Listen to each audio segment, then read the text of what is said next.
Hitech city దగ్గర తుమ్మిడికుంట చూడండి, లేకపోతే సున్నం చెరువును చూడండి. అంతెందుకు మా హనుమంతన్న 50 ఏళ్ళు కొట్లాడిండు బతుకమ్మ కుంట ఆక్రమణలు తొలగించమని.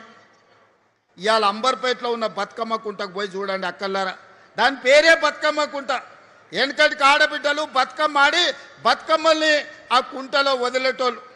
బీఆర్ఎస్ నాయకులు అంబర్పేట ఇన్ఛార్జ్ ఎట్ల సుధాకర్ రెడ్డి అని ఆ బతుకమ్మ కుంట 15 ఎకరాలు కబ్జా పెట్టుకొని కేసీఆర్ వచ్చినప్పుడు హెలికాప్టర్లో గులాబీ పూలు జల్లిండని ఆ 15 ఎకరాల బతుకమ్మ కుంట ఆ ఎడ్ల సుధాకర్ అన్నట్టు ఆయనకు రాసిచ్చిండు. వాళ్ళ తాత జాగీరా రాసి అని కానీ నేను అడుగుతున్నా.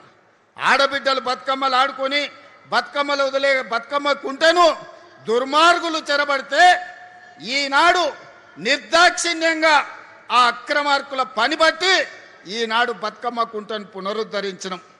గొప్ప గొప్ప వ్యక్తులు గండిపేట హిమాయత్ సాగర్ను ఆక్రమించుకుంటే వాటన్నిటిని తొలగించే ప్రయత్నం చేస్తున్నాం.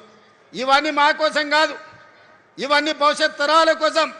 ఈనాడు ఢిల్లీ చూడండి, కాలుష్యంతో బడులు బంద్ అయినాయి, పార్లమెంటు బంద్ అయింది, ప్రభుత్వ కార్యాలయాలు బంద్ అయినాయి. ముంబైలో వాన వస్తే రోజుల కొద్దీ ఇంట్లోకెళ్ళి బయటకు వెళ్ళలేని పరిస్థితి. బెంగళూరులో ఇంట్లో నుంచి వెళ్తే ఎప్పుడు ఎయిర్పోర్ట్కి వెళ్తామో మనకు తెలియదు. చెన్నైలో వాన వస్తే పడవల్లో తిరుగుతారు. కలకత్తాలో శాంతి భద్రత లేక కత్తులతో పొడుచుకుంటారు. మరి ఇన్ని నగరాల నుంచి మనం ఏదైనా నేర్చుకోవాల్సిన అవసరం ఉందా లేదా చూడండి.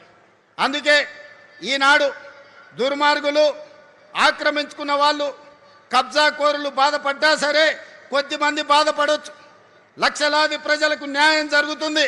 ఈ నగరం అంతర్జాతీయంగా రాణిస్తుందని హైదరాబాదు నగరంలో కబ్జా కోరలు బీకడానికి ఈనాడు మన ప్రభుత్వం పనిచేస్తుంది. భవిష్యత్తులో ఇంకా బలంగా వ్యవహరిస్తుంది, దుర్మార్గులను తోకగత్తిరిస్తుంది. వాళ్ళ వెనకాల ఉన్నోళ్ళని కూడా వాళ్ళ పని పడతామని చెప్పి ఈనాడు ఈ వేదిక మీద నుంచి నేను చెప్పదలుచుకున్నా. అందుకే మిత్రులారా, ఈనాడు ప్రపంచం మన వైపు చూస్తుంది. చరిత్రలో జూన్ 10, 2026 తారీఖు చరిత్రలో సువర్ణ అక్షరాలతో లిఖించబోతున్నాం. భారత్ ఫ్యూచర్ సిటీలో ఈనాడు గ్రీన్ ఫార్మా, స్పోర్ట్స్,